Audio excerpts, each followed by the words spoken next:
every day I'm looking at different ways to improve candidate experience and different recruitment processes to improve performance and different automations.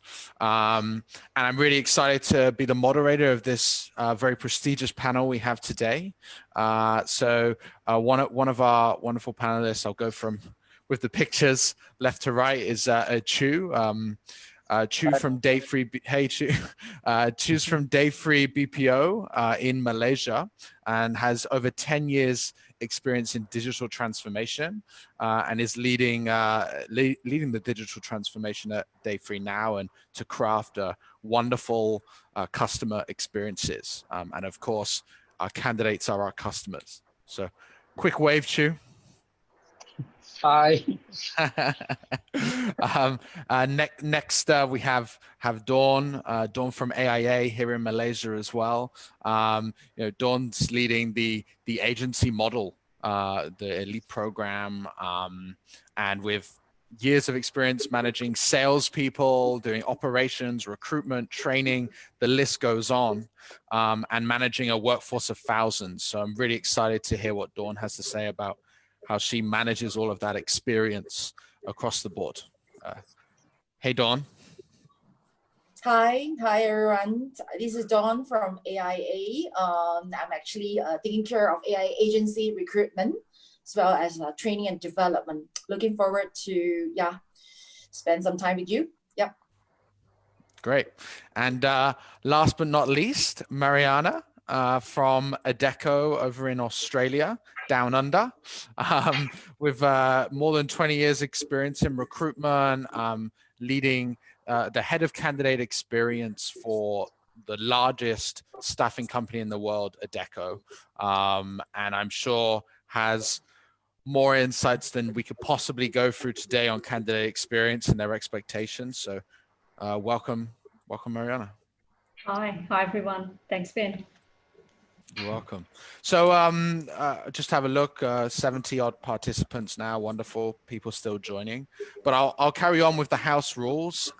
So there's like 30 slots left. So there may be a few people left behind, maybe your friends. I know, as I said a minute ago, there's quite a few AIA folks joining. So if you're all chatting amongst yourself, tell them that they can join us on Facebook. So let the talent talk on your Facebook. You'll find the Facebook Live. Please come tune in and we'll still be able to answer your questions from the chat there. So we look forward to seeing you. Also, when you're commenting your questions for our wonderful panel, please use the all panelists mode. That's because then we can all read it and all attendees so that your attendees can read it and see what kind of questions are being asked, and that way we can all be involved in the conversation, because that's the idea today, is for us to have a conversation. And of course we're recording it, so we'll be sending this over to all of you automatically at the end, which you can then share to your colleagues, friends, networks, however you wish. And with that, I'm gonna, I guess, get things a little bit started. And to start off, I want to launch a little poll just to kick things off. As we're talking about candidate expectations, there's a big elephant in the room. We've got COVID, we've got a whole global pandemic. So with different countries starting to open up, like here in Malaysia where I am, and Dawn and Chu is, we're basically back to normal, or the new normal. So I wonder, in your regions, in your organization, how important is the candidate experience in a post-COVID world? So please let us know. I've just launched a poll. Sorry, panelists, I missed you out of the poll. It's my first time using a Zoom webinar, but let us know how important the candidate experience to your organization is in a post-COVID world. And we'll give them sort of 30 seconds to respond. Wow. I'm glad I'm looking at the results. You'll see them in a second. I'm very happy to see where they're ending up. Great, great. Okay, I'm gonna give you guys like 10 more seconds. There's a few more people who haven't voted. Please give us a quick vote. And those at Facebook Live, just pop something in the chat. We'd love to hear from you. Okay, so let's share the results. There we go. So it's mainly extremely important, 54%, but also pretty important. Would you say that's the same for your organizations from your perspective, Mariana? Oh, absolutely. I think that it's extremely important pre and post COVID. I think that candidate experience is, a fundamental, particularly to our organisation. But just elaborating on that, probably even more so now, just by the sheer change that's happened. I think COVID's impacted everyone, personally or, professionally, financially as well, whether it's yourself or family or a friend, a neighbour, a colleague. So absolutely it's absolutely critical. And I think candidates have adjusted, organisations have adjusted. So I truly agree with what has been shared by everyone that has responded to the poll.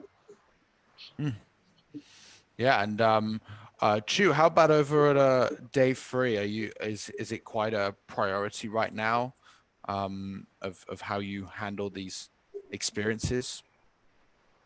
I think this very moment, especially for the BPO section, basically what's happened is like some of the projects are ramping down, and there are also some projects that's ramping up. Then the most important thing right now is to have a skill inventory, and to make sure that people still have a job, and see where we can actually assist people. And digitalization also comes in place during this period of time to further improve the entire process of the candidate experience, to give them the whereabout, where they can apply for a job, what are the job scope, and to give them a sense of direction and where they can get their opportunity in this post-pandemic period. Yeah, so kind of finding ways you can help people keep their jobs or help them find opportunities where they've lost out. Yeah, totally agree. And many have lost out financially. How are we seeing things on from AIA's perspective? Because I know there's a sales element that is affected as well as the candidate experience. Like, how's it working there?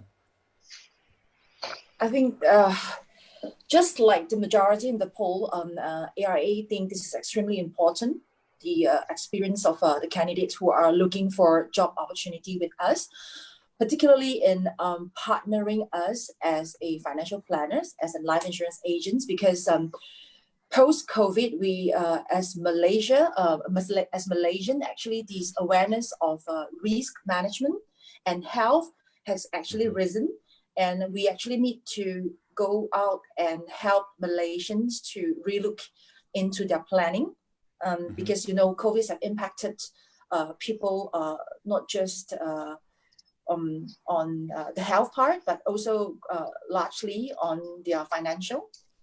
So there are plenty of things to do. So the candidate experience has become very important more than ever, because there are many people out there looking for a job or trying for new opportunity. I think it is crucial to let them know what kind of opportunity we have, and how can we help them if there is a transition from a different industry into financial servicing industry. So yeah, that's from AIA. Yeah, transitioning. I once read a book about career shift, and it's definitely complex. So having that support in understanding what's available is very important. Well, thank you everybody for your insights, and thank you to everybody attending for your results. I'm going to stop sharing, and we're going to go into just our videos now. One moment.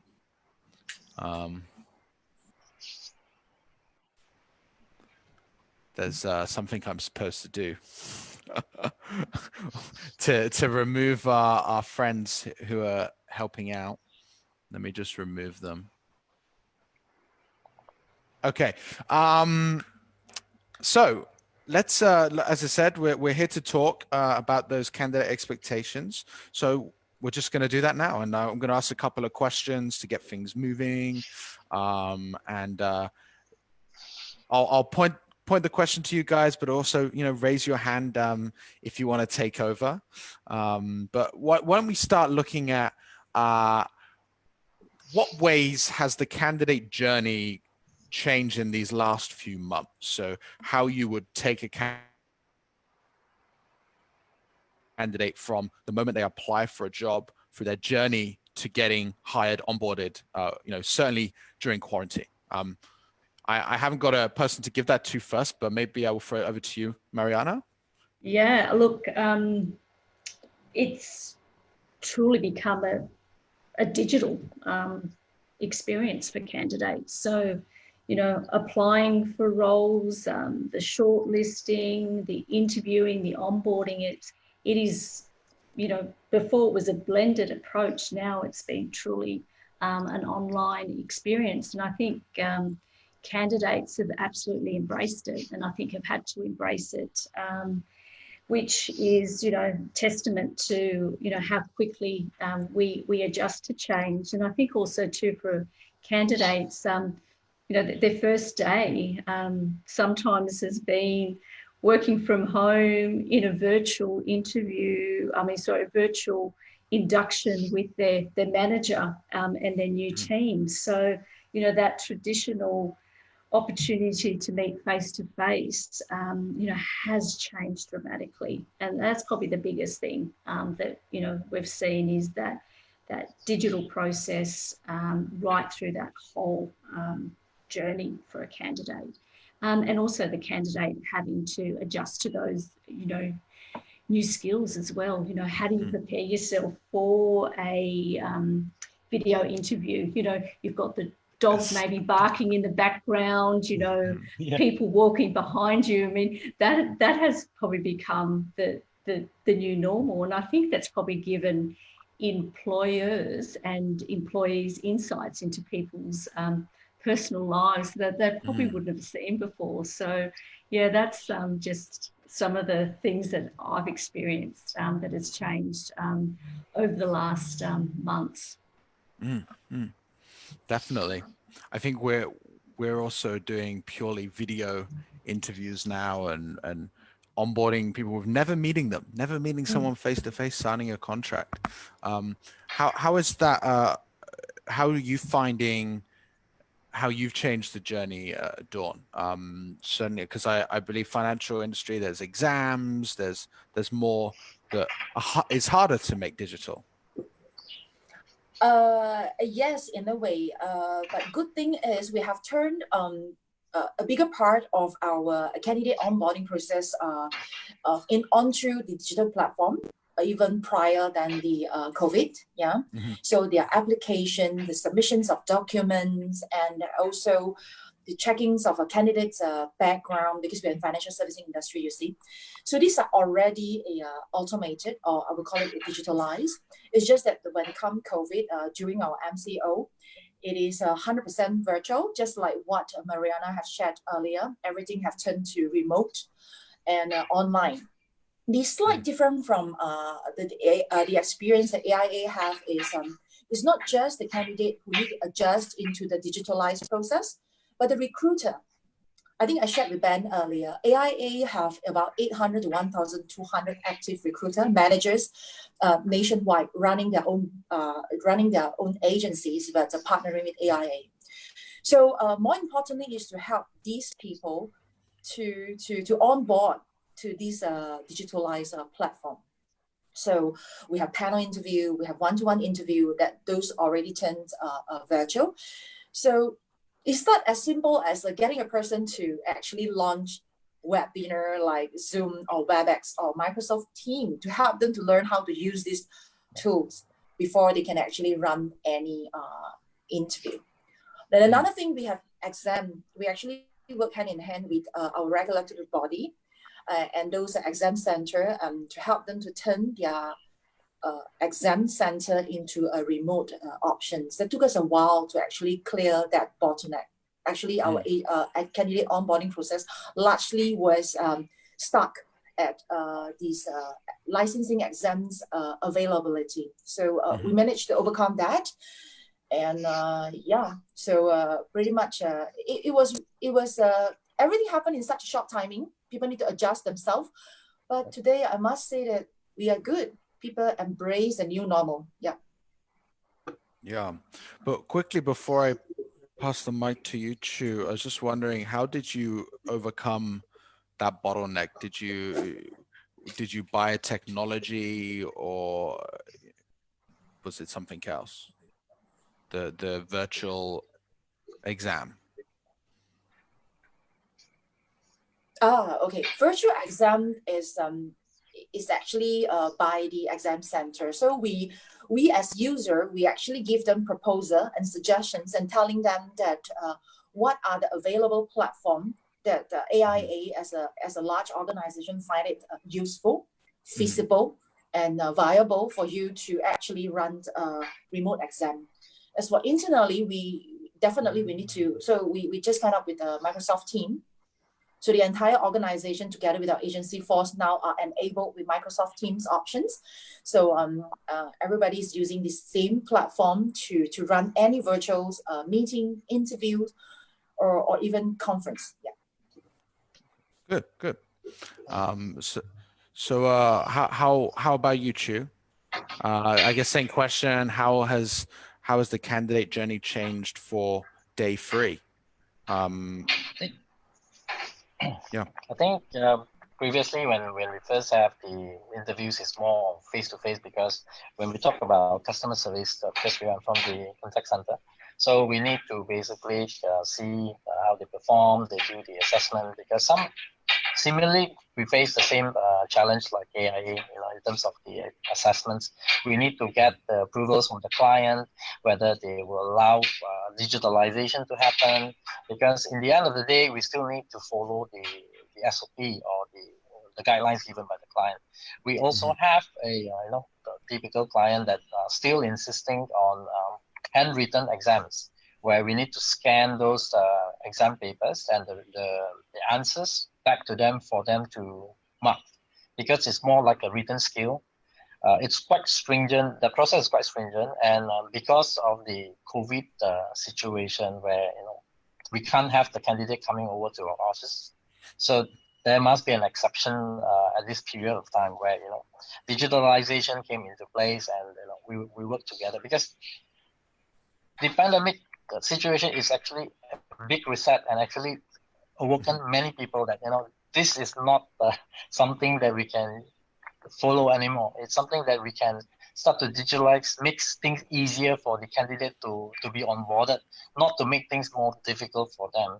So these are part of the changes that happen in the candidate experience. And aside to that, virtual meetings, we have already changed to virtual meetings, no choice, and also looking into the pre-recorded videos coming in.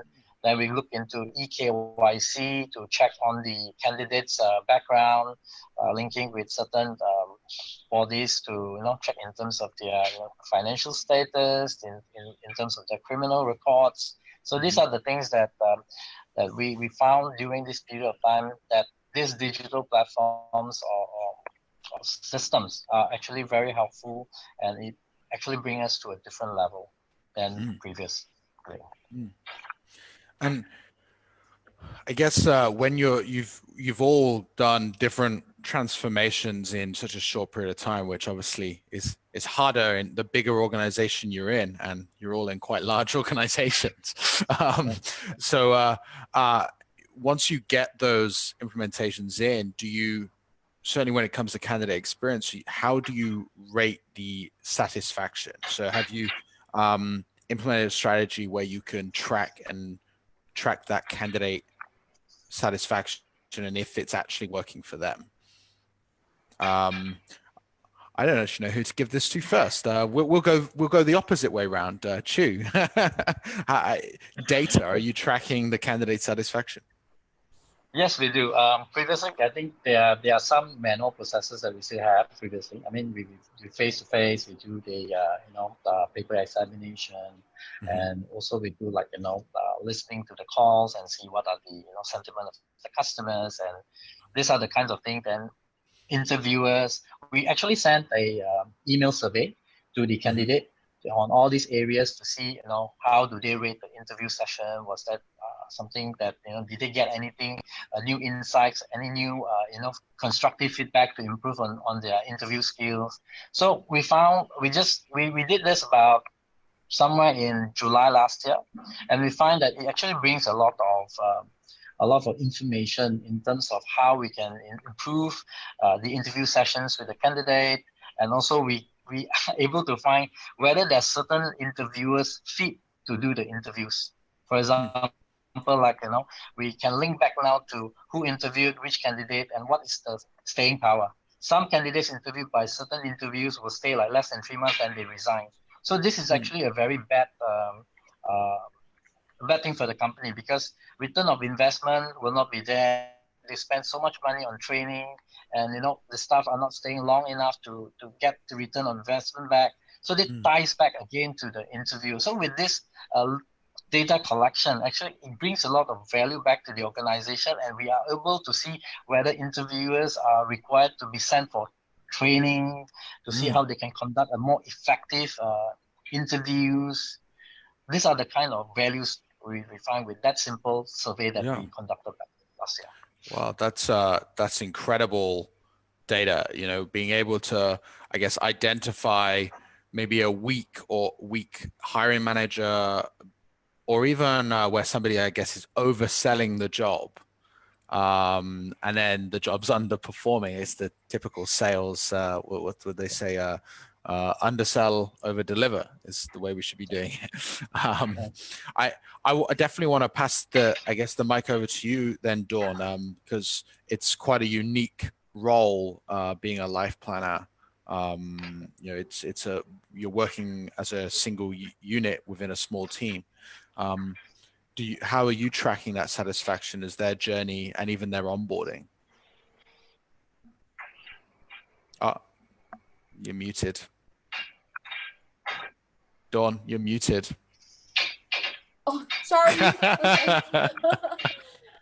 I gotta be very honest. I do not have any structured system in place just to track candidate satisfaction, because we have a large pools of candidates, because life planner per se, a year we are recruiting about 4,000 to 5,000, or this year we will increase to 6,000.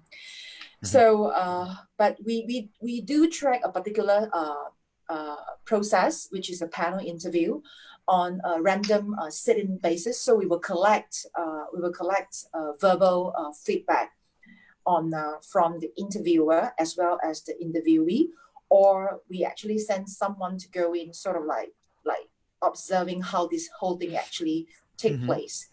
So after that, we did the same approach. We actually sent all our interviewer for a compulsory training. Is called how to run a good panel interview and what should you get from there, and give them a good questioning technique, and teach them how to stay objectives and others based on that few observations.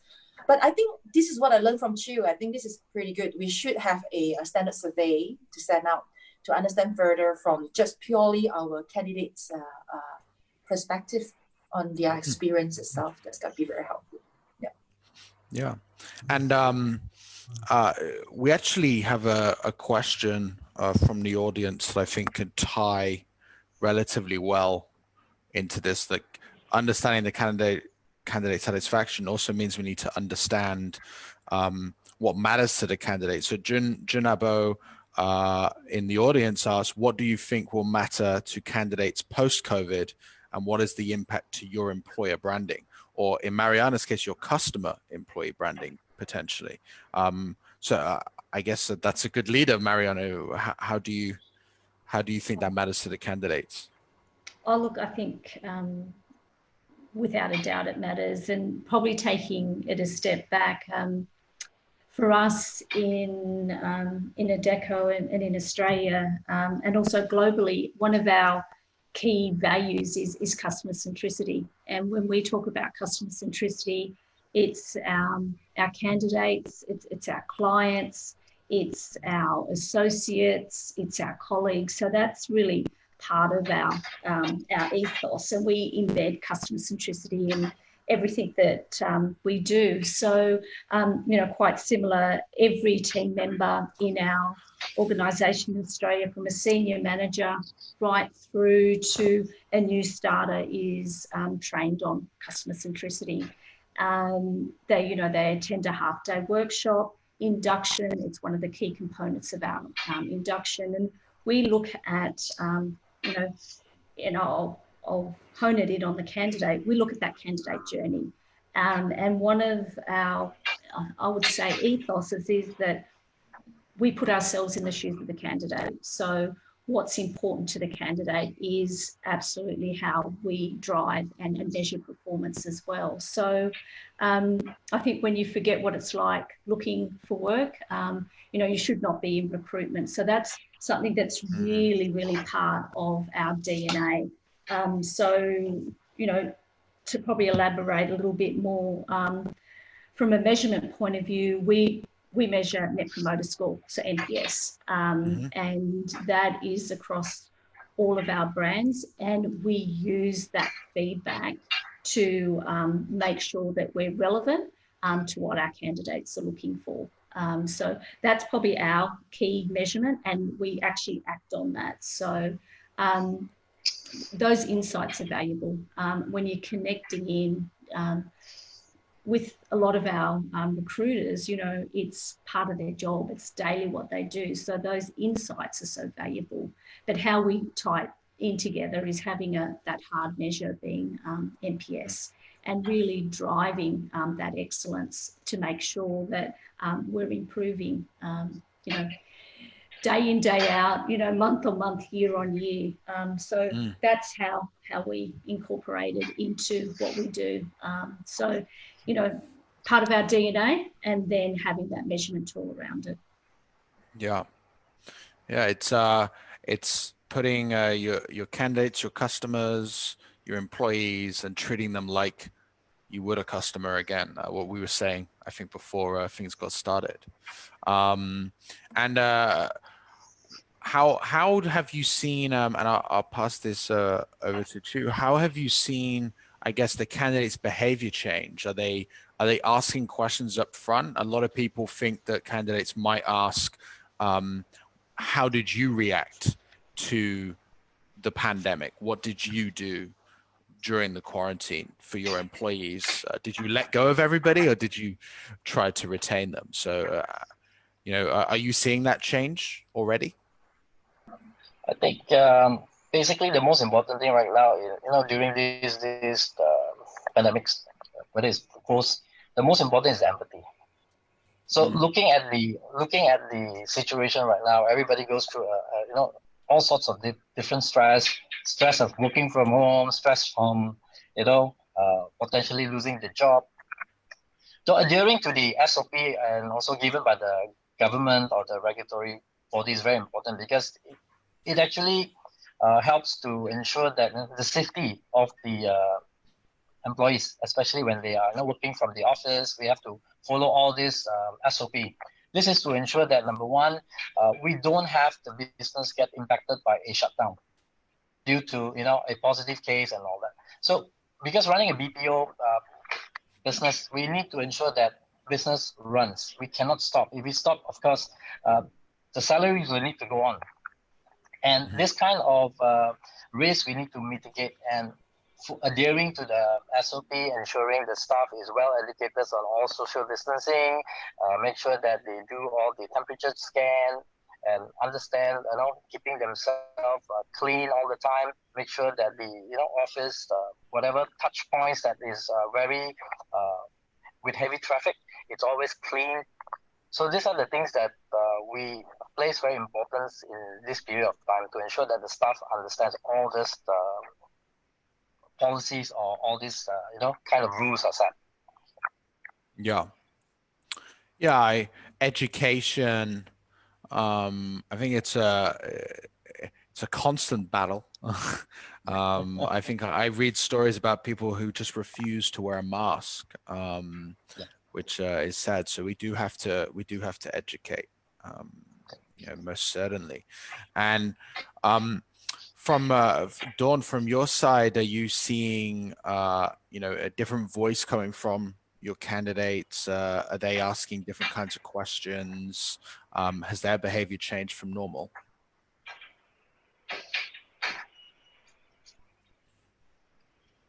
Oh, you're you're muted again. I shouldn't be the guy. I shouldn't be. Just leave it on. Okay.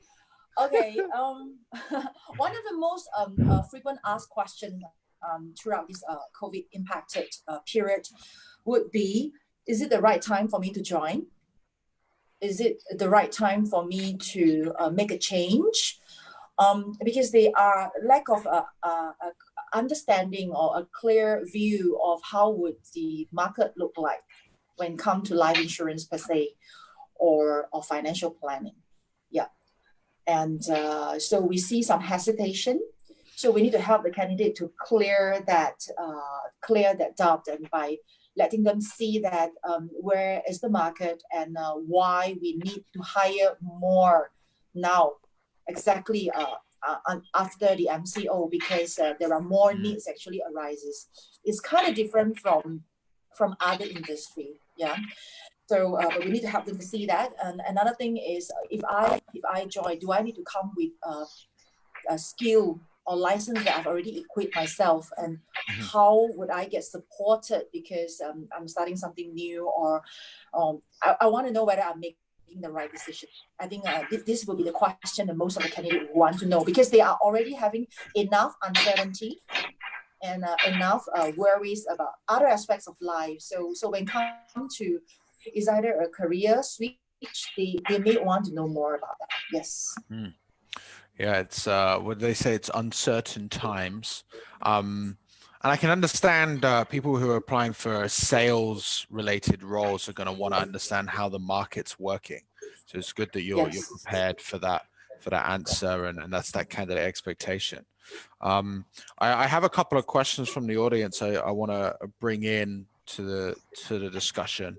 Paul Unstead asked, he's curious to understand how, as you're tracking candidate satisfaction, are you also looking at different results across demographics?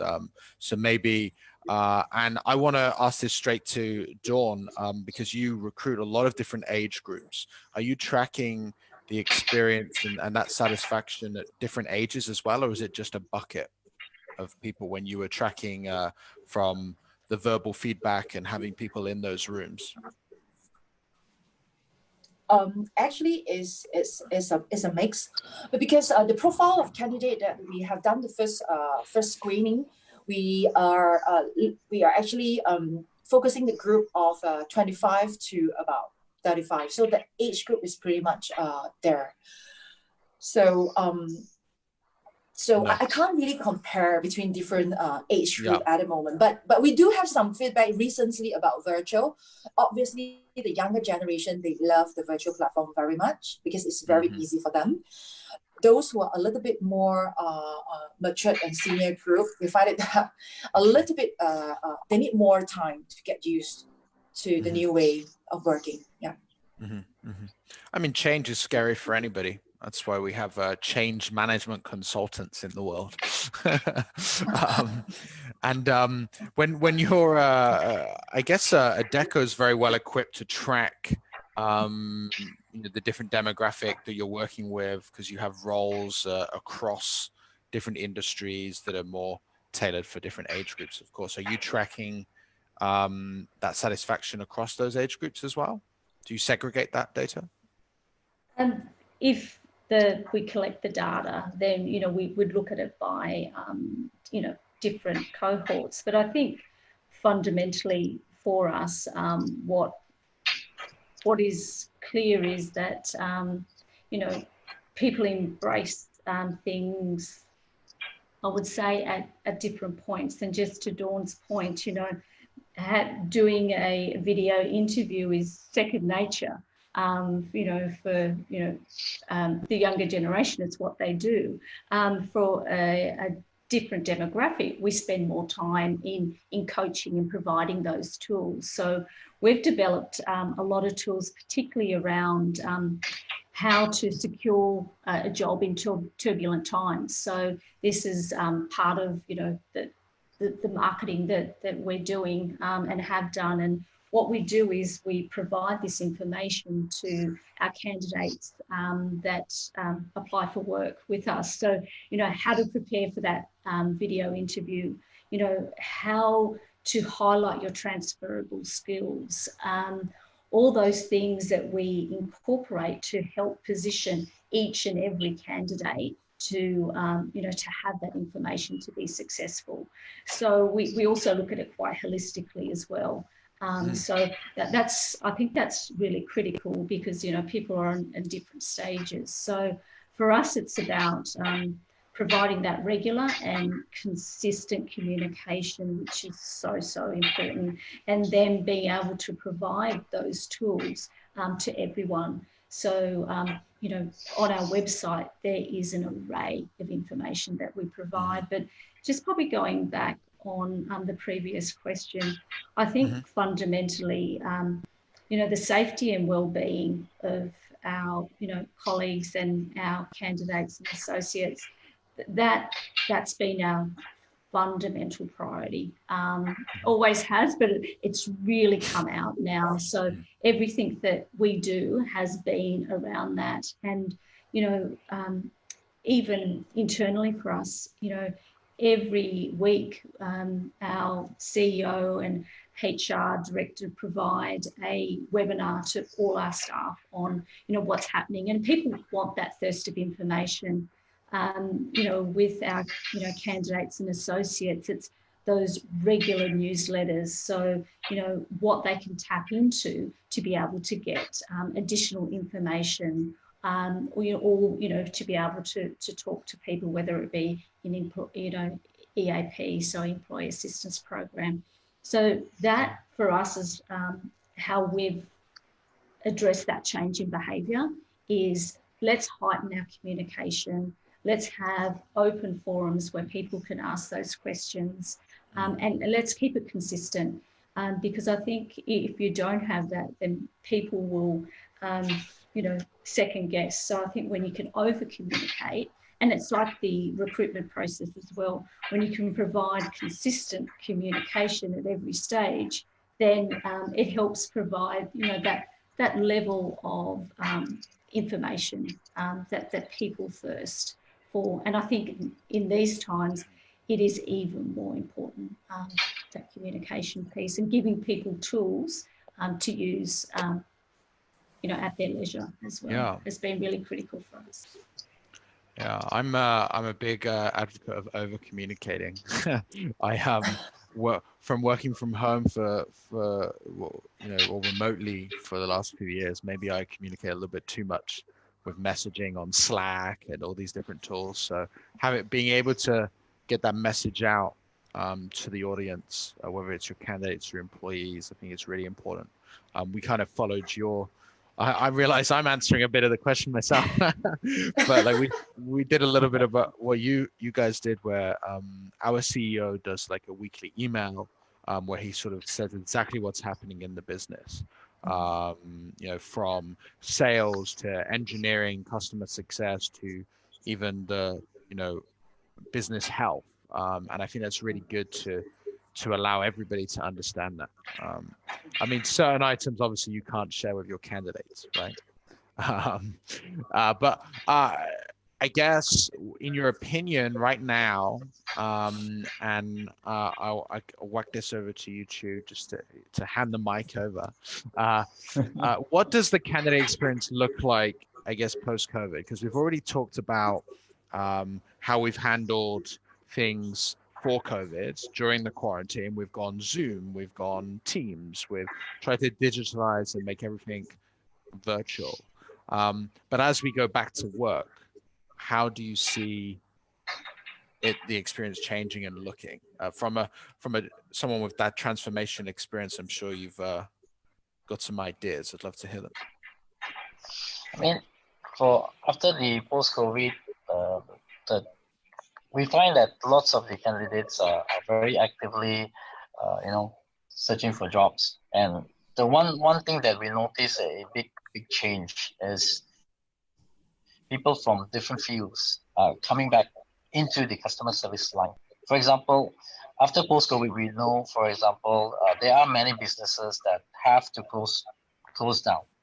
And for example, people who works at the restaurant, they cannot be working from home, right? Mm-hmm. So they can actually now come to a customer service job, for example, coming to a contact center where certain of the projects allows them to work from home. So this gives them an opportunity to have a job. So we find that candidates nowadays are not so picky in terms of the job, because it's very difficult to get the job that they want with the remuneration they're looking for.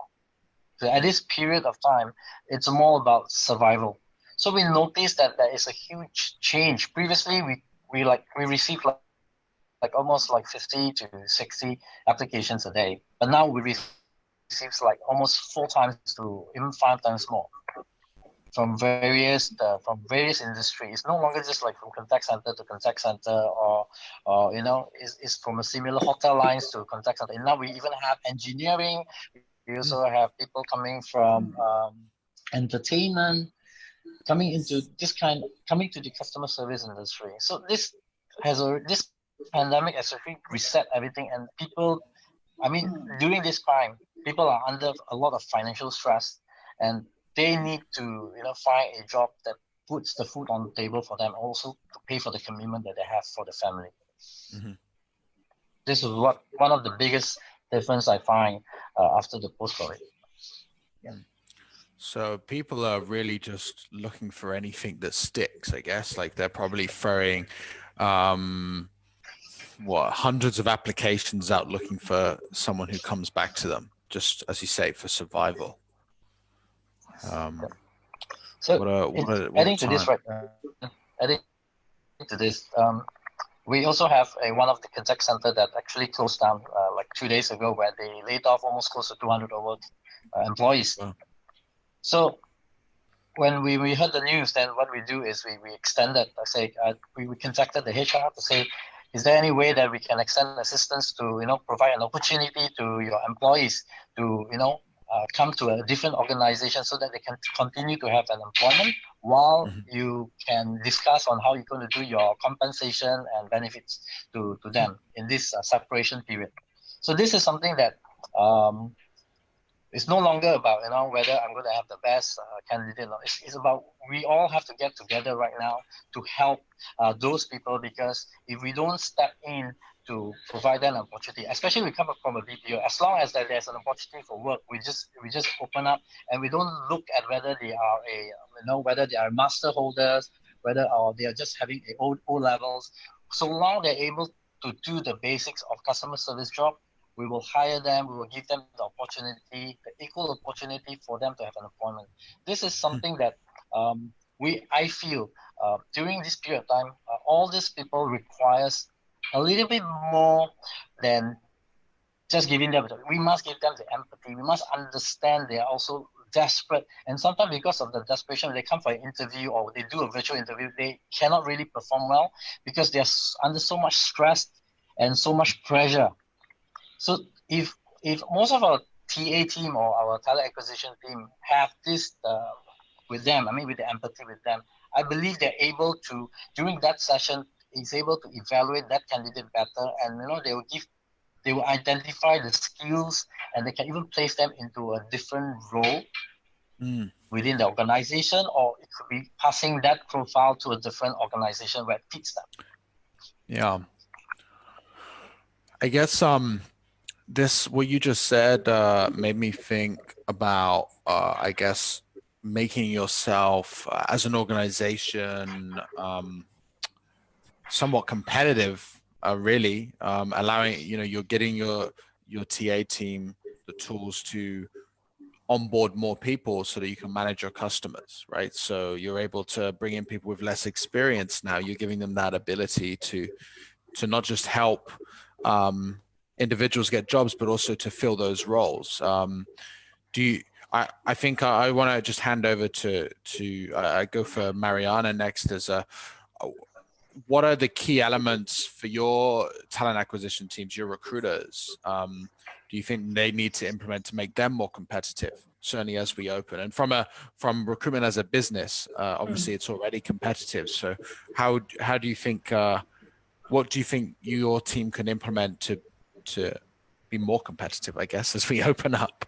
Yeah, look, I think what in this current market, it's being able to redeploy talent, as Chu has said. There's lots of people looking for work, and it's being able to realign where the opportunities are, and the volumes are vast that we're getting, and all organisations are getting. So people,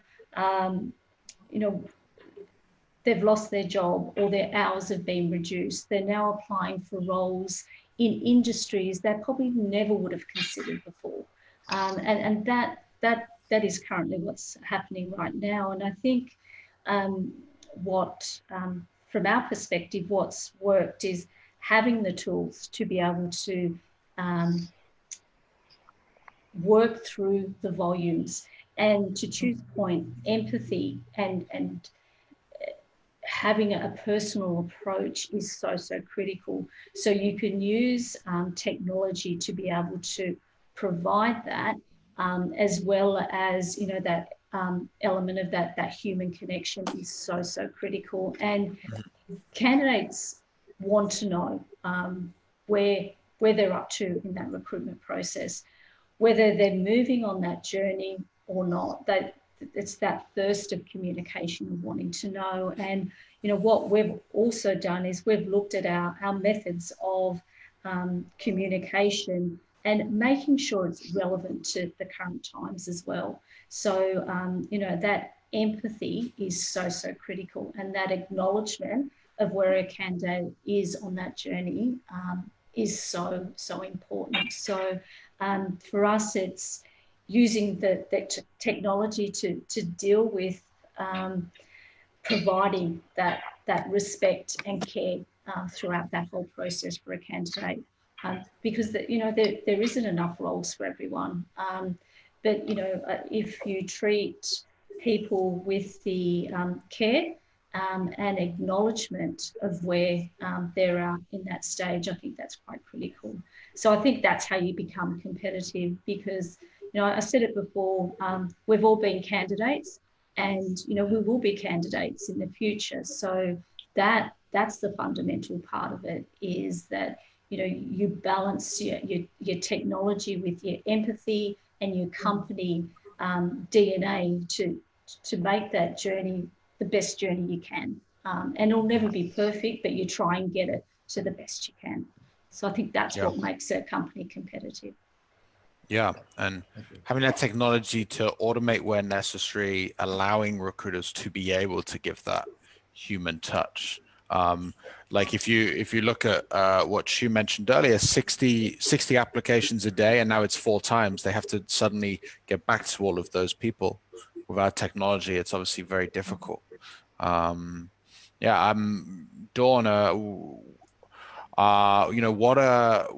what elements of, what are you giving or implementing for your agents, your small agencies, those 800 to 1,000 individuals, to be more competitive as we're opening up? Yeah, I think we are facing a pretty similar situation with Chilled, and what Mariana have just mentioned is the volume. We really need a tools or platform to help us to actually work through the volume, because you see the workforce that we have in the recruitment team set up for that kind of volume, and suddenly the volume have just increases. And so in order to continue to give candidate the clarity, so the clarity about the job that they are they are looking at, as well as the clarity, where are they on the journey. So we definitely need the help of technology. Another one will be care. So in order to allow our people to show care and also timely responses, I think this is very important. So with the current typical workforce, we are not able to do so. So definitely I'm looking at platform that can help us to in a way speed up the thing. And but one good thing is our earlier recruitment platform is already designed based on a typical candidate onboarding journey. So what we can do is to speed up the process at the back end and push more update to the recruiter so that they know which stage the application actually at, or if there is at any point they are stuck, lacking of documents or licensings, they will get informed in a quicker manner for now. But to work through the ever increasing volume, we really need to look for new technology and new platform. Yeah, sounds like by speeding up that back end, you get to remove different bottlenecks for the hiring manager, right? So that they have the information to give that to the candidate to keep that communication flowing. And so there's one more thing, which is to have more information for the candidate that they can actually have more understanding about where they are and what kind of job security or market opportunity that AIA can offer for them. So we actually pump in more relevant information on our recruitment website, so that they can actually gather more relevant and current information for their self reading to satisfy the things that they need to know. Getting giving them the resources, right, to understand, and a little bit like what Adecco do. They have a wide range of resources as well for a wide range of topics. And I guess this next question, maybe you don't need to worry about it so much, but how can we attract talent now? In fact, we do have to worry, because although we're getting lots of applications, how do we stand out and be a priority for people who are essentially taking a shotgun to Job Street and Indeed and going, boom, here's a bunch of CVs? How do you as organizations, I guess, attract them to go, I want to work for Daythree? From my understanding, from my days as a candidate, I remember applying for jobs to move out to this part of the world for personal reasons, and I had my shotgun and I pumped it full of shells. But then I came across Talkpush, and I had a really good conversation with the company and learned a lot from the information they had. So I wanted to work for them, and then they couldn't hire me. So they said, come back in 3 months. And you know what? I did, because here I am. And that was because they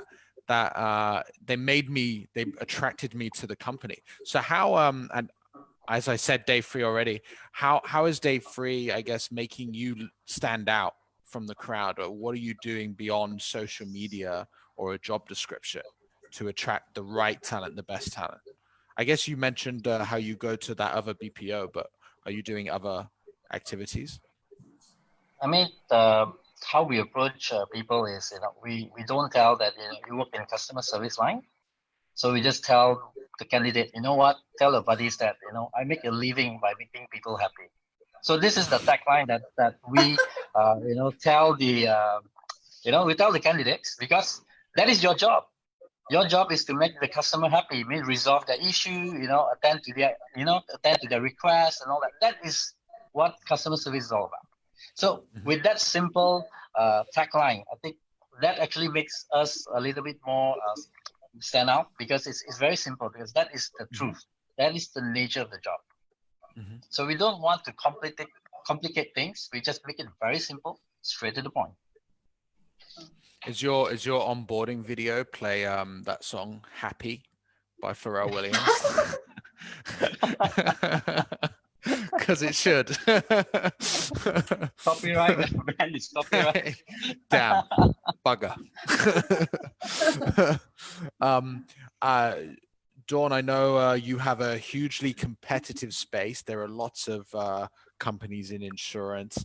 What are you doing to stand out? What are you doing other than giving, I guess what you've mentioned already, other than information blasting and going, this is the market, this is how you can get involved. What are you doing to make you stand out above, I guess, your competitors? Okay. When speaking of market, I think that's more generic. So if that's the market for AIA, that would be the market for the rest of the insurance in the market as well. So how do we stand out? We actually emphasize on two things. Again, so Chu just give me an inspiration, because we do have a tagline, which is helping Malaysians to live healthier, longer, better life. Nice. Right? Nice. Because we are in health insurance, we are in wealth creations and wealth protections and risk management. So in all, you are actually partnering your customer to live a healthier, longer, and better life with AIA. So, but this is a tagline. How do we enable you? So we are emphasizing on how do we enable you, because we have the most complete digital ecosystem in AIA. So this is what we have been emphasizing. Even throughout the MCO, we can proudly say that our life planners business, basically they can run it as usual because of the readiness of the digital platform, that we allow people to do business non-face-to-face, remote signing, remote recruitment. As long as you want to do it, you can. In fact, we have some managers recruited their candidate, helping them to meet their customer, doing their first financial planning, closing their very first case. The leader haven't even met that candidate face to face, not even once. Everything was done remotely and virtually. So that was pretty amazing. But I guess it is not because we just started the digital platform during COVID, and these are the work that we have already putting in place 2-3 years back. And so yeah, that's the digital ecosystem. And second ecosystem will be we have this elite academy. They're forming like a how should I say that, a group of similar people, professional people who want to really build their own business, and that form a supporting community that we can have a lot of peer encouragement, peer coaching, peer support, which is already in place. So these will be the two things that make us stand out from our competitor. Yeah. So you really provide a support network, both with technology and human peers who are doing very well as well, and then helping encourage. Yeah, that's it's the way we have to do it. I just want to quickly, we have about 30 minutes left of this Q&A. I'm going to ask a couple more questions, but to the audience, whether you're on Facebook or whether you're here on Zoom, start pumping us with a couple of questions. I have a couple yet to answer already, and we'll come and do some Q&A just in a moment. But I want to ask just two more questions. Remote work. This is kind of common. Everybody's asking it, but I definitely want to ask you, Chu, first. What challenges came for your business from remote work? Because I work with BPOs a lot, and I understand that there are lots of rules that your customers put on you before. And what I can understand is 3 months ago, or 4 months ago, you could never imagine having your workforce work from home. So what challenges did you come across, and how did you overcome that? I mean, when the AMCO came and we have to deploy work from home, as always, we always have to refer back to the requirement of the project, whether they can allow those systems to be out of the network to a public network, or if they have to come in with VPNs to work from home. The challenge that we have is the infrastructure, whether the employees have a good internet connection at home, whether they have a conducive workplace at home that can continue to does not interrupt their job. And thirdly, we have to look into whether they have the basic equipments at home. These are the things that we have challenges initially, and then we have to resort to getting dongles. We have to do all those broadband dongles for the employees. We have to look into getting laptops for them to to make their work experience at home easier. So these were the pain points. The most challenging portion is the IT security, the information security, and the clearance to have the permission from the client to allow the employees to work from home. So this is the only challenge that we have. Other than that, pertaining to the candidate, pertaining to the people, that is not so much of an issue. The most important issue is the data of the business and also the customers. That was the challenge. Yeah, all those wonderful info security documents. My favorite part of my job. And Mariana, I know you're working from home right now, whereas the three of us are all in our offices. What challenges come to you and Adecco, and how did you overcome them? It was actually not that much of a challenge for us. Flexible work is something that we've had for a long time. So the flexibility to work from home was part of what we do. But we never had 100% of everyone working from home at the same time. So, and that happened really quite seamless for us. So we're very, very fortunate. Everyone, has a laptop, VPN connection. All of that was already in place. So for us, it was really quite an easy process to have everyone work from home. So that happened for us, within a day. We did a test and then we were live, ready to go. So our teams have really embraced it. But I think what we've done to make sure that we keep the experience for our own employees, current and real is that, we've really done some fun things to keep the teams engaged. So we've had talent afternoons where we've had, those within our teams that are musicians that can sing, that can play instruments, share their skills on teams with all of us. One of my colleagues is a great DJ, so he played some amazing tracks as well. We've had virtual baking events, Wow. virtual book clubs, virtual drinks. So, we've doing different things to keep everyone engaged, because as well as us working from home, we have to make sure that we're highly engaged, so that experience for our candidates is the same as well. So, yeah, I think, we said it before, even though we're all working from home, you probably feel, more connected at times as well. I've never in my life been on so many virtual meetings. I feel like I go from one to the other, but, what an opportunity to connect. So I think we've had to embrace it, but we've also tried to make it fun and engaging at the same time as well. Yeah, please invite me to the next talent show. I'd love to see Adecco's Got Talent. I can tell you it was impressive, absolutely impressive. And every organisation, it's amazing people's skills. And I was in awe, absolutely in awe of the talent. Yeah. And we should definitely celebrate our colleagues. And you were mentioning a moment ago about, keeping your employees engaged. And it kind of reminds me, I forget the saying, but it's happy employees create happy customers, and whether your customer is a customer or a candidate, it's the same thing. So I think it's hugely important. It's amazing. And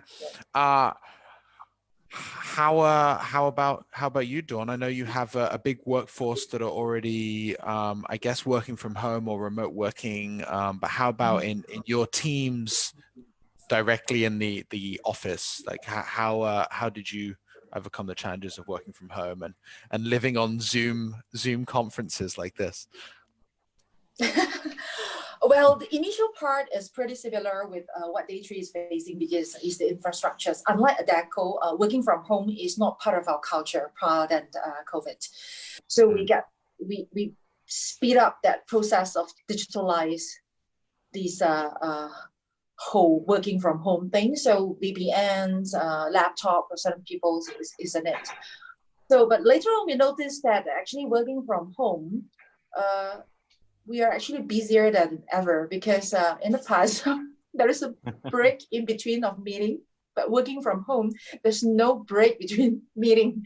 Okay. Yeah. The good thing is, well, in the past, Malaysia is quite dispersed. I may need to fly to Penang or fly to East Malaysia just to have a get together and have a meeting with people over there. But now it's just a call away.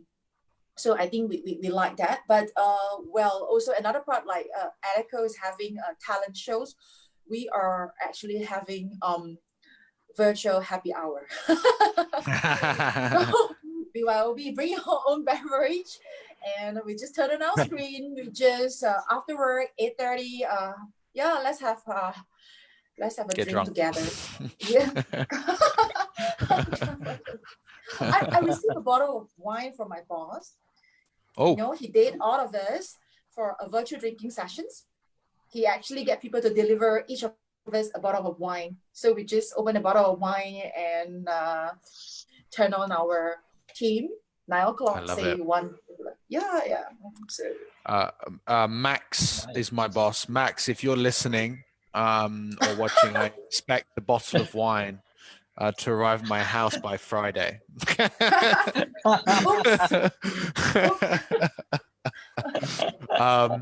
Okay, a couple quick fire questions. I guess advice for teams that there's you wish. Advice. What advice do you have? There are many people connected today. Some are from large organizations, some are from small.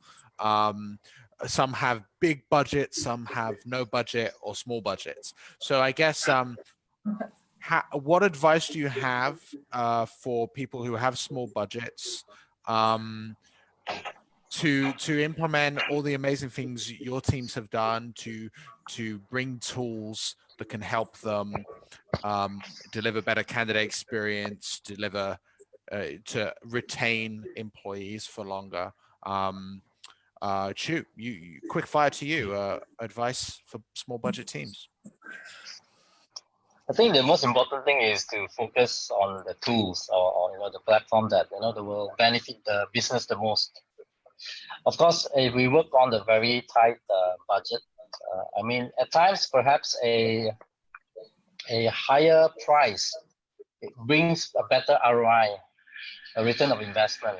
Because if you prefer to spend a longer time to get the candidates, then you will lose out in terms of getting those candidates to generate revenue for you. But if you are going to invest a higher price to shorten the period of getting the candidates, and then you can actually put them into a revenue generating mode, that will again speed up your return on investment. So the advice giving back to all the organization is one thing: you have to focus on what you want. And you have to build a business case, and you have to make all the informed decision and to see, is this the thing that I want? Is this something that I need it now, or it can something that I can delete later? But what is the most important? What is the best approach that I can get the fastest return on investment? Because this will definitely sell to the management to get the necessary budget. That is how I would advise the organization. So looking at what can return, looking straight down at the bottom line, like what it's going to bring in money, essentially. What's going to help create revenue as quickly as possible? And how about you, Mariana? I know Adecco has lots of technology, lots of tools across the entire business, but if you had small budgets, what advice would you give to our colleagues here today? Look, it's definitely invest in the right technology to improve that candidate experience, and make sure it's aligned to that personal touch. You know, I think that's absolutely critical. You know, the world is moving to digital, and so you have to have that technology, or you'll get left behind. Absolutely. I also think it's about aligning what's important for us. You know, it's customer centricity. You know, making sure that you know, we provide the exceptional service to all of our customers, and being able to measure it and making it part of your DNA. You know your candidate journeys, and know those moments of truth where you can influence as well. And also too, put yourself in the shoes of the candidate. So as part of the talent acquisition team, you know, apply for a role with your organisation, see what it's actually like, because I think you'll be surprised, and use that as an opportunity to improve, but also acknowledge and celebrate good feedback that you get as well. And that storytelling is so important. So for me, you know, budget's always tight, doesn't matter what organisation you work for, but you've got to have the right technology to give you the outcome that you want, and you know, technology that is applicable to all the generations that we work with. So I think for me, that's it. And yeah, align it to your company values and what you want to achieve, because you know, your talent acquisition team is representative of your organisation. So they're the people that connect every day with your future employees, but also in our case, the future employees of companies that we work for. So it's really critical that they have the right skills to be successful. Definitely.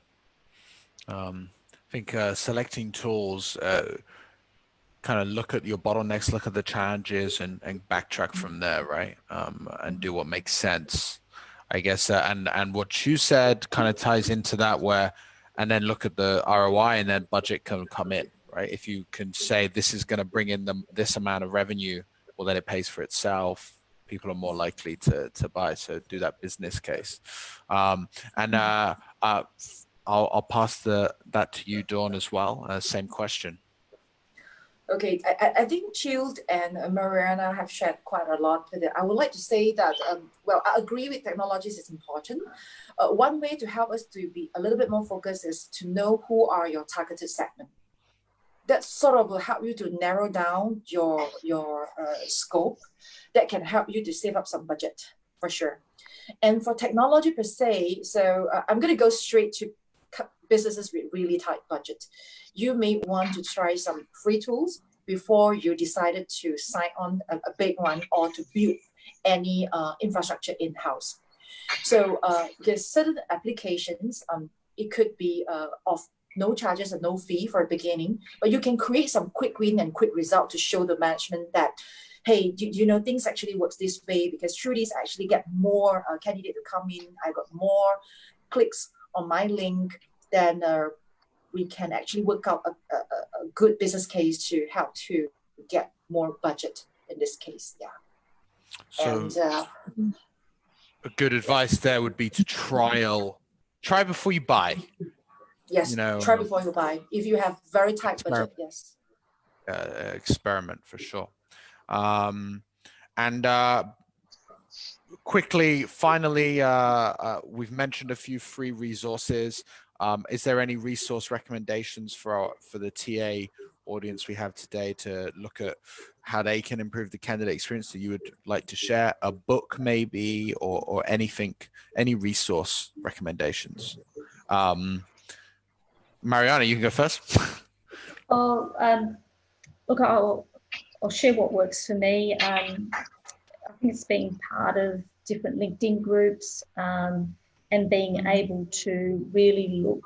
For me, I like the facts and the figures and research. There's organisations like Talent Board that produce benchmark reports on candidate experience. You can sign up to different newsletters. There's so much out there, I think, is what's really critical. But I also think your own organisation has so much information as well. And I think that the best resources and information actually come within your own organisation. So, listen to your talent acquisition teams, get their feedback as well. I think that for me is really, really quite critical. I think also having an outside interview as well. I'm a big believer in, be looking at your Google reviews, get insights from what people are saying about your organisation, and that material's out there. So, really have that first of knowing, what's out there in the market and, how you can improve and, insights in your own organisation from an internal and external perspective is probably how I would. Not one. There's lots of books, but I like things that are quite current. Do your research online, see what's happening. Some of my things that I do.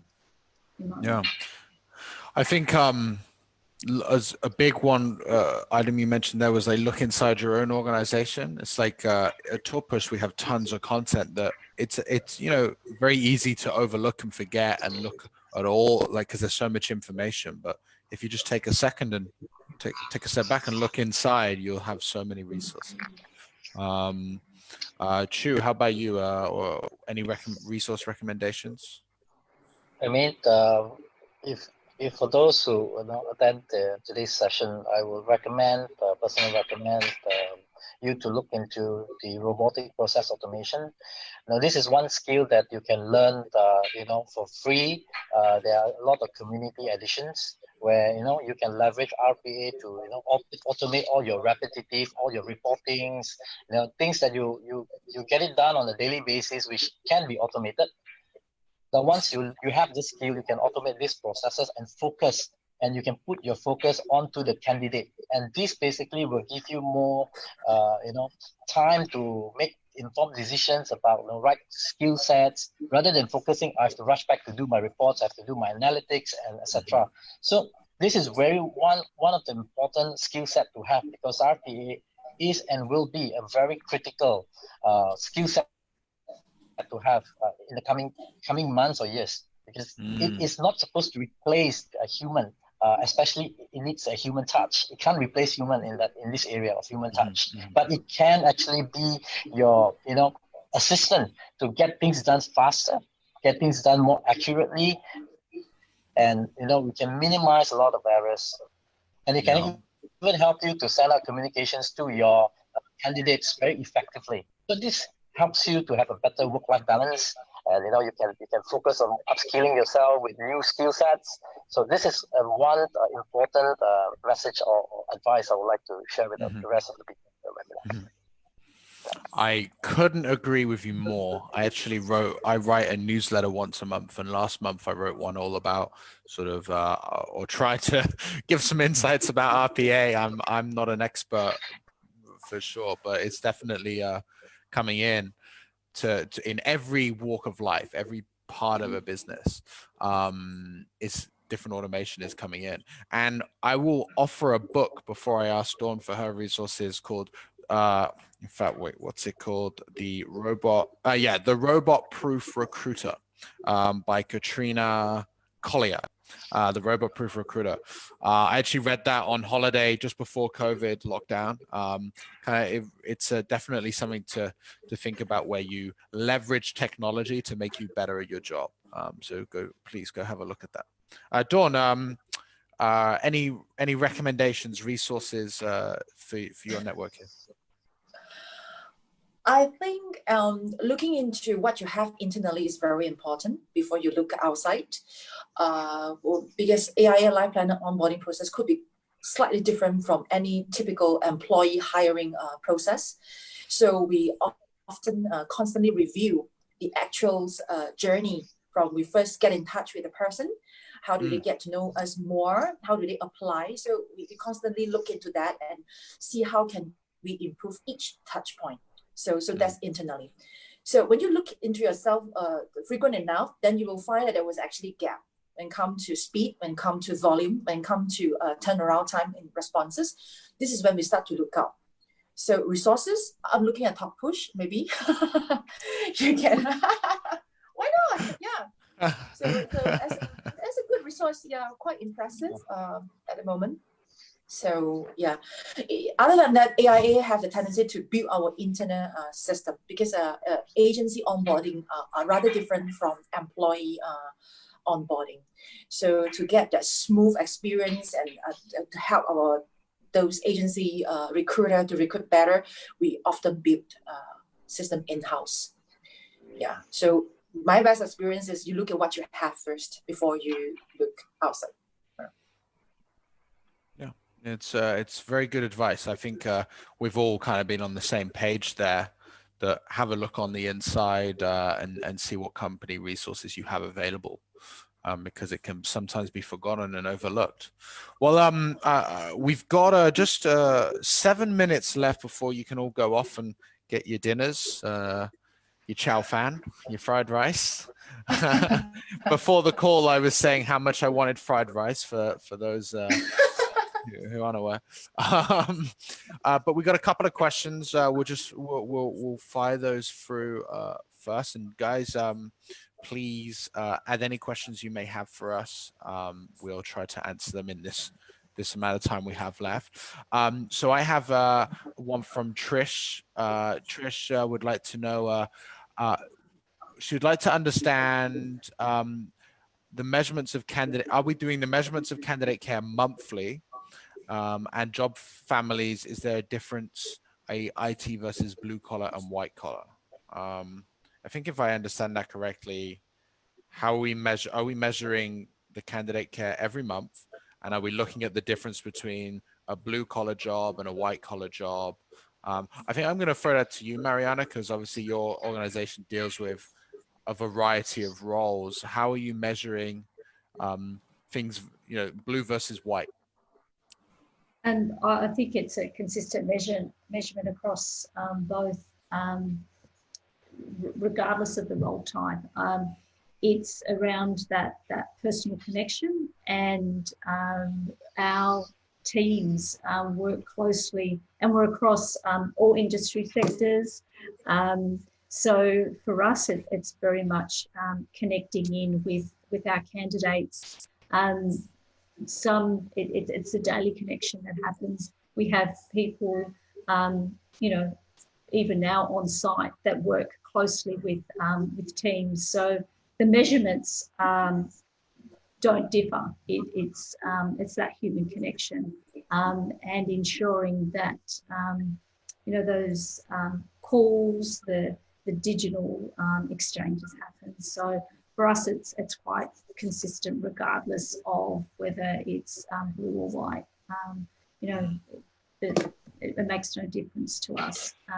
It is about making sure that we provide the most exceptional service and candidate care programs. And we have different programs and recognition as well. So it's about being able to celebrate that. So more on a monthly basis, we have recognition awards across our different businesses, whether it be, temp of the month, or in our Modus business, it's top of the pack. So, the recognition is the same. It might just, you know, have a different title, but it's always consistent, and it has to be. Very good. I agree.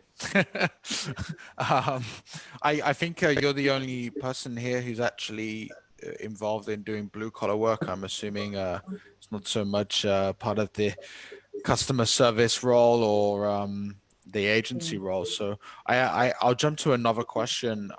This came from Facebook actually. So you guys haven't got this on your screen. How can talent acquisition leaders ensure that their recruiters on the ground implement the new strategies and approaches that you deliver? So, Chu, I would love for you to answer this. You've been transforming businesses for a long time. How do you ensure that that change happens on the ground? I mean, the most important thing is, are you able to measure it? So if there is a mechanism or there is a platform or something that you do to track all those, then you are able to monitor. Because to ensure something that you have planned to roll out, you must measure. When you are able to measure, then you will know that where is your level of success, where are the areas that you do well, where are the areas that you need to improve. So, for example, like we talk about talent acquisition executive that we have in our office, for example, we basically monitor in terms of how many applications that you process in a day, how many calls that you made, what are the letters that you have sent out, what is your success rate. So all this we will monitor to ensure that what are the areas that certain talent acquisition needs to improve on, so that proper coaching can come in place to ensure that this gap is being eliminated or improved. So these are the pertaining to this question, the most important key is, are you able to measure? If you're able to measure, then you will know which area or which point to fix. Could not agree more. We're at Talkpush where our customers could tell you, but also internally we're very data driven. We're always looking at what the data says so that we can make improvements. Look, like Mariana mentioned at the beginning, like NPS, it's something we do with our users, not the decision makers, but we want to understand how they feel about the program that we deliver and get their recommendations to improve. And just tracking that data helps us all the time. So I'm on exactly the same page as you there. And again, I'm not going to hand this one over to another answer because we have one more minute. What suggestions do you think a recruiter can give to a candidate when he or she is unemployed for a long time during this pandemic situation? So somebody who's been out of work for a while. Dawn, advice for a candidate. Advice.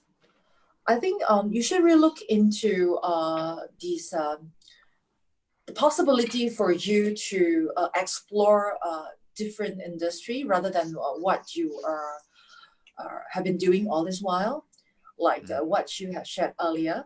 Yeah, I believe that there will be job opportunity out there, but it may not be the one that you have been doing all this while, and may not be your the one that you are having all experiences in it. Do not afraid of exploring a new opportunity.